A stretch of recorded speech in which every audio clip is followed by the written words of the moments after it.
Trust. Excuse me, sir. Somnath Temple Trust. Yes, Which sir. is So in the I news wanted to inform. for the last 3-4 days. Sir, You excuse me, please sir. present your dissertation. Yes, sir. Just a second. I wanted to inform you that I wasn't able to prepare for the topic, but I have the PPT with me for the last week's topic. Actually, I wasn't able to join the What class about your last- video? Yes, I'll just switch it on. Video you will, last week presentation you will do it, right? Yes, ma'am. Achha, last week, no problem. Yes. Just a second, sir. Ma'am, could you please make Yeah, share. I'll one second. yes. Yes.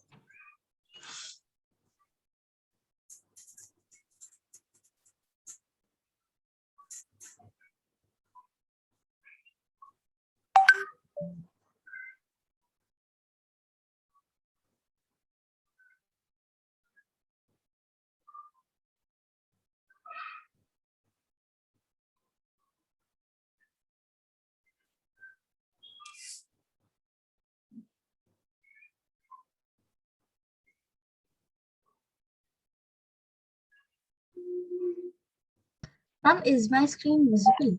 Yes, ma. Yes. Yeah, it is there. Good afternoon, everyone.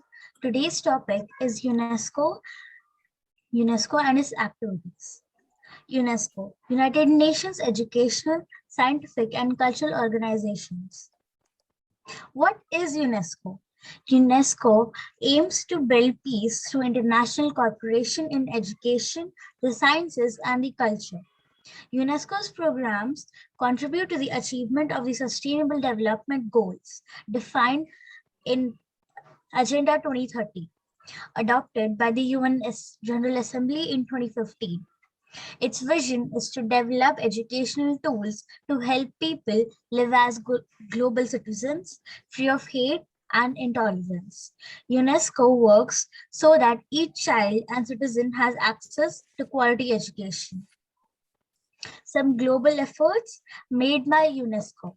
It preserves 1,073 World Heritage Sites in 167 countries.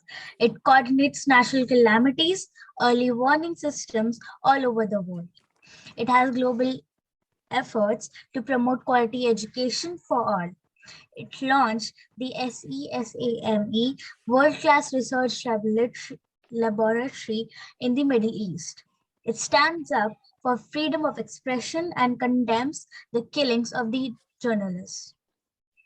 The objectives: attaining quality education for all and lifelong learning, mobilizing science knowledge and policy for sustainable development, addressing emerging social and ethical challenges, fostering cultural diversities, intercultural dialogue, and a culture of peace, building inclusive knowledge societies through information and communication.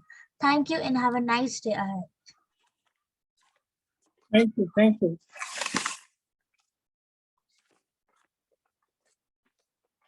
What about this week, Somnath Temple? You can present it next week. I won't give you any subject for next week. Okay, so I'll do it next week. You please do it. And then now we'll move to Vishnu. Yes, sir. Krishna water dispute. Yes, sir. Please open your video. Sir, I can't on my video because my camera is not working, sir. Acha, Actually, I have no webcam to my computer. acha, acha. Or you are not properly dressed for this. No, sir. No, sir. Please carry on. Please carry on.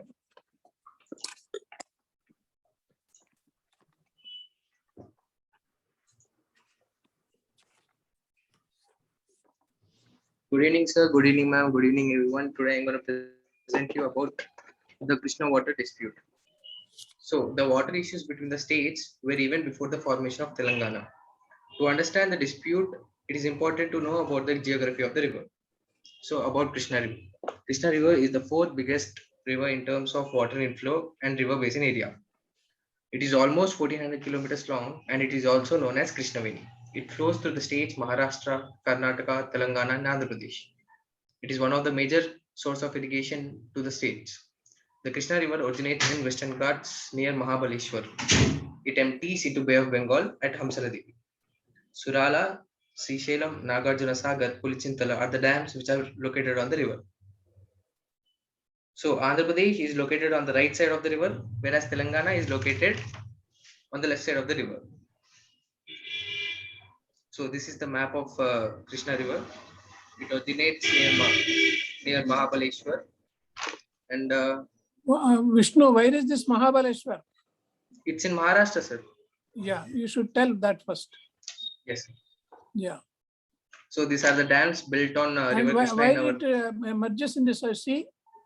Bay of Bengal, sir. Hamsaladevi, near Hamsaladevi. District or state? Koduru, sir. In Krishna district. Yes, sir, in Krishna It district. is in Krishna district of Andhra Pradesh. Yes. So these are the dams built on the River Krishna by two Telugu states. Nagarjuna Sagar Dam. This was built in 1969, and this is the largest Manasari dam. This means it is built with stone and mortar. It it serves as multiple roles. It is used for drinking water, irrigation, as well as power generation. It is said to have the largest canal network in India. Jurala Dam. It is located in Mahabubnagar district. It is officially called as Priyadarshini Indira Jurala project. This is named after the PM Indira Gandhi. Srisailam Dam. It is located near Srisailam Temple. It is the second largest capacity for hydroelectricity among the India's working hydro stations. Constructed in Nallamalla Hills between Mahabubnagar and Kannur. Pulichintala Dam. This is located between Guntur and Nalgonda. It serves as the irrigation dam as well as a hydropower station. So the dispute between Telangana and Andhra Pradesh. The latest dispute is on one project, the Rayalaseema Lift Irrigation Project. Telangana calls Rayalaseema Lift Irrigation Project as illegal, whereas Andhra Pradesh says it is a necessity. Telangana says Rayalaseema Lift Irrigation Project is legal project which does not have any required clearances from the Central Water Commission. It also maintains that the project has not been accorded to the environmental clearance. In a letter to Union Government, Telangana has contended that through this project, AP plans to divert a huge amount of Krishna River water outside its basin. By this, it can affect the ecosystem of the region. Telangana took environmental route to put spoke in the wheel of Andhra Pradesh project. And AP also questioned about the construction of different projects on the left side of the River Krishna. AP also alleged that Telangana is generating power from the Srisailam, Nagarjuna and Pulichintala water reservoirs from the June 1. This is the beginning of the water year. AP says that if Telangana does it, then the AP government is forced to go ahead with Rayalaseema lift irrigation project.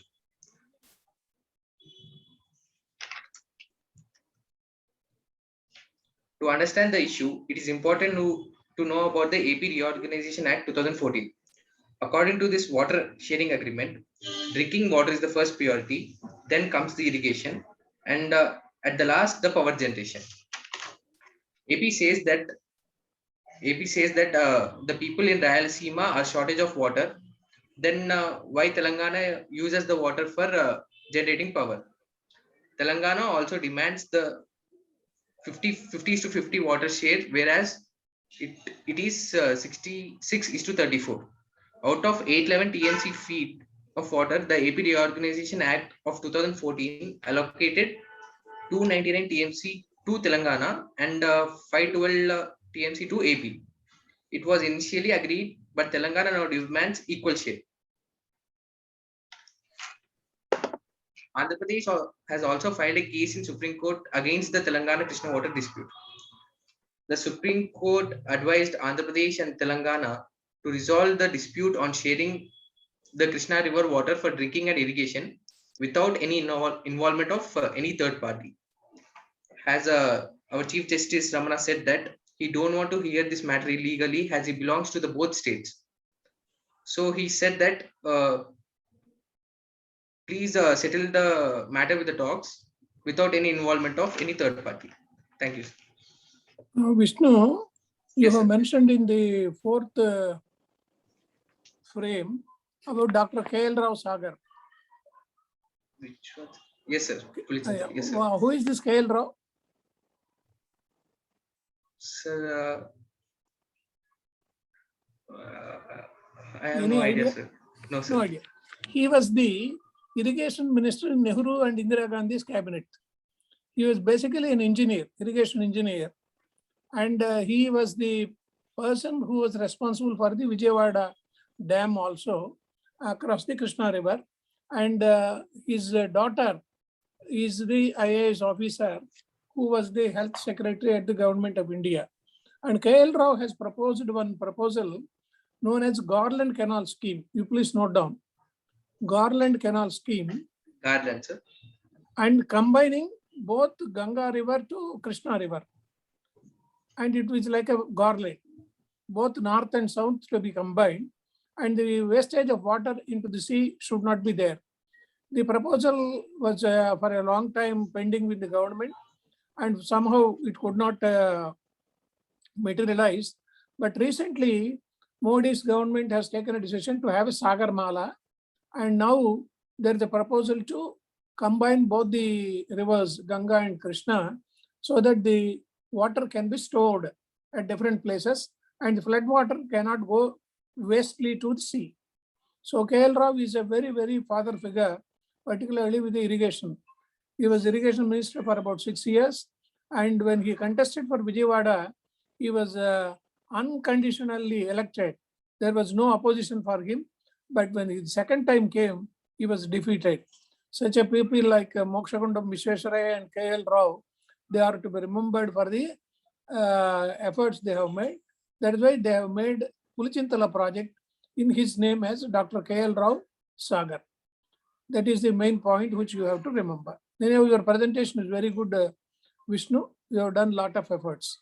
Thank you. Then Parli, Yes, sir. please. Yes. DNA test. Yeah, my topic is on the purpose of DNA testing. DNA abbreviates to deoxyribonucleic acid. It is a hereditary material which is there in almost all the living humans and almost all the living organisms. DNA is consists of genetic information or genetic instructions for growth, functioning, and reproduction in living organisms. DNA testing is also known as genetic testing. It is used. It is used to identify any changes in DNA sequences or chromosome structure. It is performed on the sample of blood or hair or skin or even amniotic fluid. So in medical setting, the genetic testing is done to identify to identify suspected genetic disorders or predict risks. Predict risks and rule out the risks of any chromosomal abnormalities or chromosomal disorders or syndromes. DNA testing can also be used to determine biological relations of an individual, like child's father or mother, if they don't know, and also an individual's ancestry. And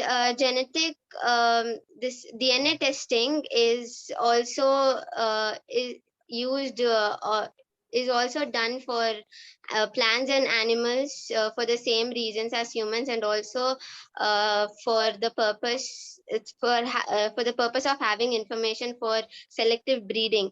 And this DNA testing, this is also used for surrogacy, in surrogacy for surrogating a baby. or a test tube, or lab baby, or a test tube baby, and um, it determines health and other biological traits of a person, of an individual. Is it over? Yes, sir. You have to mention two things. Number one, why is it done? Whether we have a lab in Hyderabad? I don't have an idea. CCMB, you please note down. CCMB, Center for Cellular and Molecular Biology. It is in Tarnaka, next door to IICT. I am in Tarnaka right now. You have gone there? I'm in Tarnaka right now. You are in Tarnaka. Have you seen the board of IICT? There is a very big flag. There is a national flag. IICT, there's NIN. Oh, yeah. The test is conducted there, and you have forgotten about the criminal cases. In deciphering the criminal cases, DNA test is more important. If somebody has done a culprit and he has given a theft and he died or he was not traceable, then even the small blood which has been collected there, it will give the evidence of DNA. They will easily find out. So these two things you have to remember. The CCMB Srivatsava was the director till recently, and about 3 months back, our Vice President of India also has visited CCMB to find out these things. And particularly during the COVID period also, all the tests are to be conducted in CCMB. Government of India has given an order. So that is why DNA test is very, very influential and important, particularly in the case of criminal cases. And in general, if suppose a boy is identified and he is to be identified as who is the father of the boy, then easily, as you said, it can be identified, the genetic growth of that boy. So that is why, and mostly the persons who die and they cannot be identified, even if a small hair is, as you mentioned, is available, that can trace the DNA of that particular person. Now, madam, we will have the presentation of Aditi on the screen. Aditi is Afghan war and Taliban. You just read out, madam. Afghan war and Taliban. Yeah. So this is very much in news right now. Yes, the Afghan war and how Taliban have. So can you please tell me where is Afghanistan located? Ma'am, it's a neighboring country of India. It's our and it's located in Asia. It's located in Asia. So who are the neighbors of Afghanistan? Are we the neighbors for Afghanistan? Not really, but Pakistan is one of them. Pakistan. So on one border, they have Pakistan. Like how we have Pakistan, they are on the other side. Pakistan has India on one side and Afghanistan on the other side. So it comes under the Central and South Asia, bordered by, I've told you, right, Pakistan on east and south, Iran on the west. So all these countries are there, and China is also there on the northeast, right? So this we can see this Afghanistan was the, we should say that was the nucleus of all the terrorist activities which have been, going on, right? So it is such a beautiful place. You can see the picture over there, the most, gorgeous place on the earth. But human beings have made it into the ugliest part of the, I should say, Indian history or human race. It's the ugliest part they have made it into. So these Talibans, they feel that they're going to, jihad is their, they are doing a holy war. That is their motto. Yes, it is totally, they feel that Islam is they are Islamists, but no religion as such will promote any kind of violence. Harming even an ant as per Allah or as per God is like, no, is an offense, right? But they feel that they are on the holy war and they can they are ill-treating women, they are, not treating the children properly. So you can see in the past few days, you could have seen on the TV how horribly, like, people are trying to run away from that country, trying to protect themselves. So that's very on par of the humanity. We should say that it's very, very unfortunate that we are in a situation where we have to see such situations. Now, the history of Afghanistan is dated back to 500 BC. Yes. But recently only, this Taliban, the Islamic military forces which are there, you can see that they even took refuge in Pakistan. They have, they want to enforce that law. And many countries have refused to recognize them as an authority. But finally, they have overthrown the government which was there in Afghanistan. Unofficially, all these things were going on. Unofficially, Talibans were trying to, trouble people. You can even see Malala also was the women girl child education Malala was talking about girl child education, trying to promote. So you know that she was also tried to be assassinated. So these are all the situations. In 2000, it became an international terrorist activity.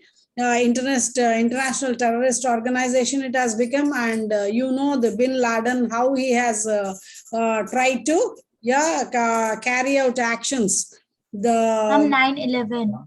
9/11, yes. So history can't forget. Human beings can't forget what happened on 9/11, what happened, the military attacks on Taj Mahal Hotel in Mumbai. All these are like, where human beings are trying to use their, energies, use their intelligence for the wrong things.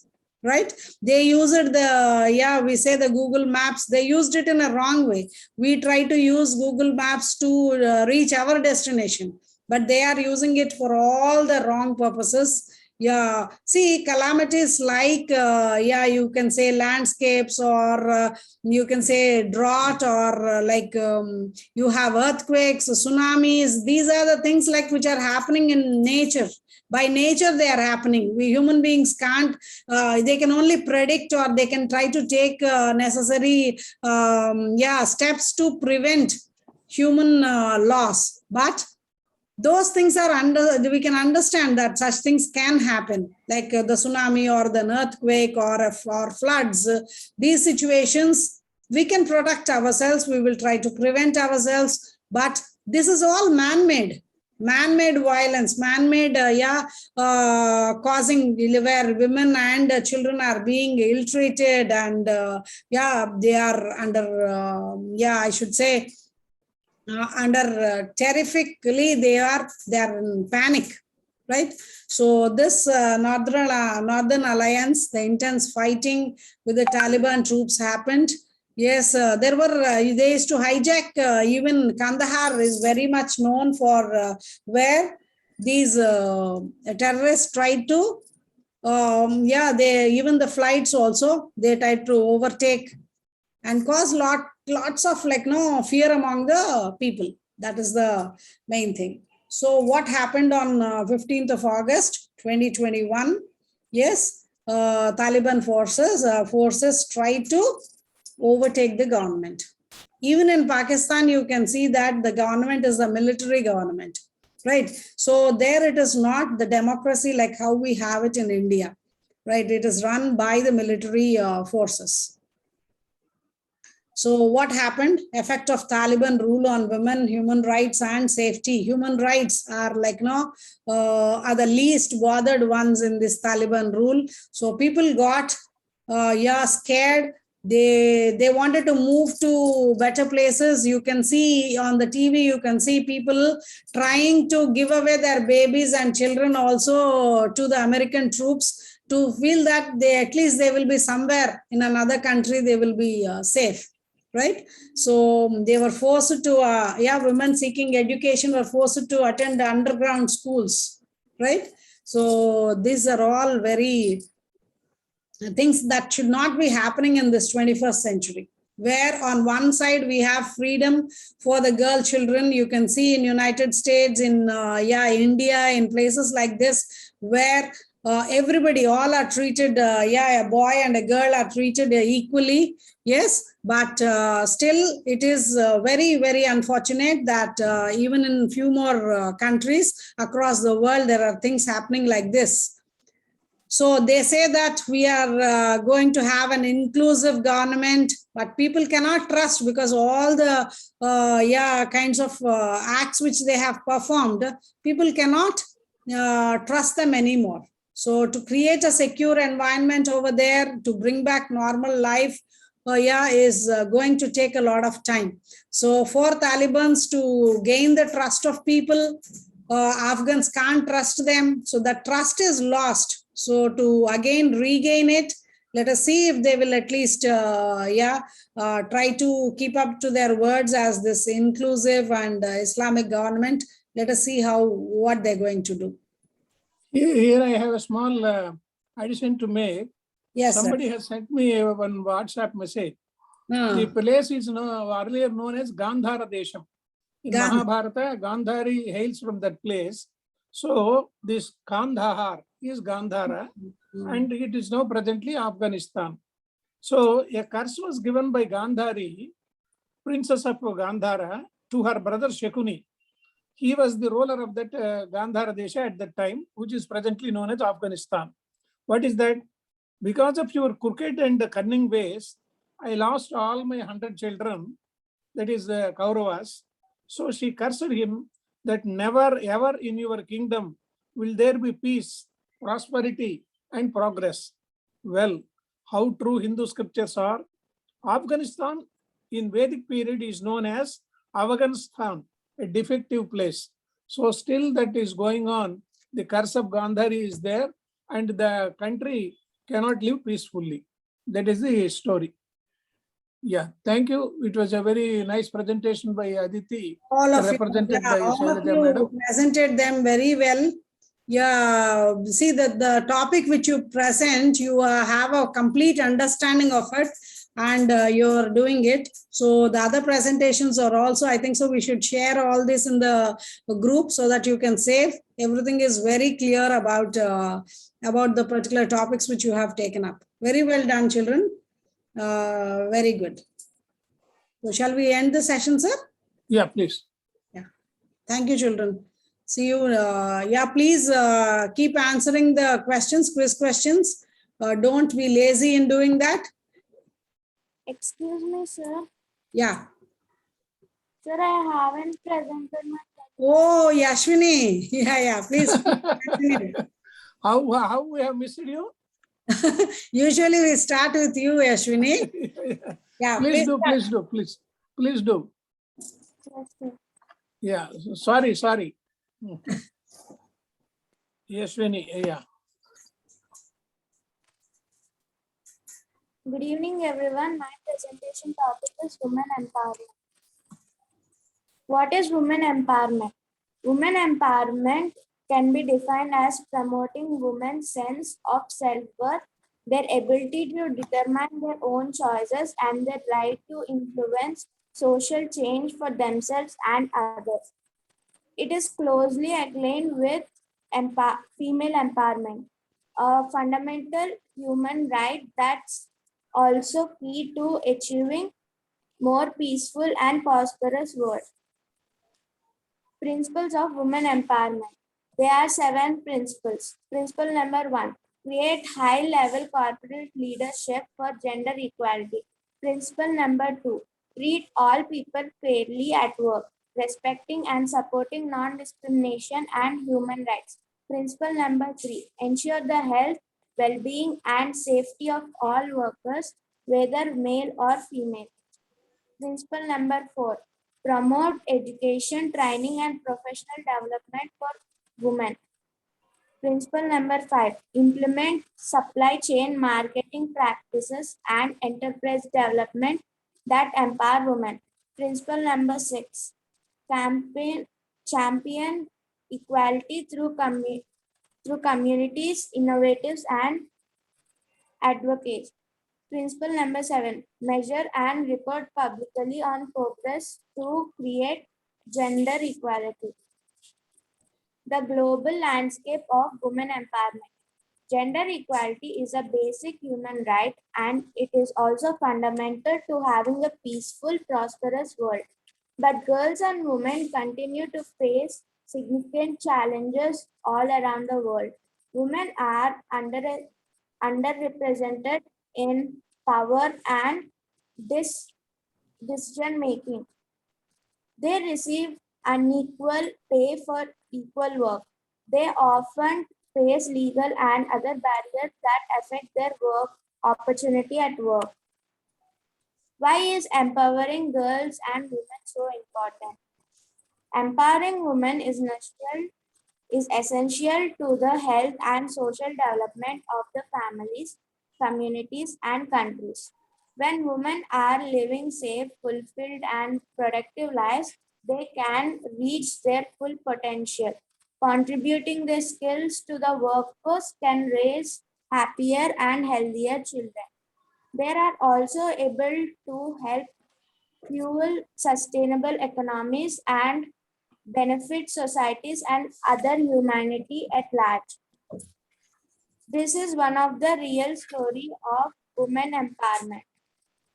Meera. She is Thank from you. Saran. Thank you. Thank you. Thank you. Yeah. You have done it on a phone. Yeah, it was very well done. Well done. Well done. Difficult, no, to prepare a PPT on the phone. Yeah. Yes. Very good efforts. Yashwini, very well done. Thank you. Oh, Yeah. nice of you. Nice of you. Very nice. Right. Bye. Bye. Bye. Yeah, we'll end the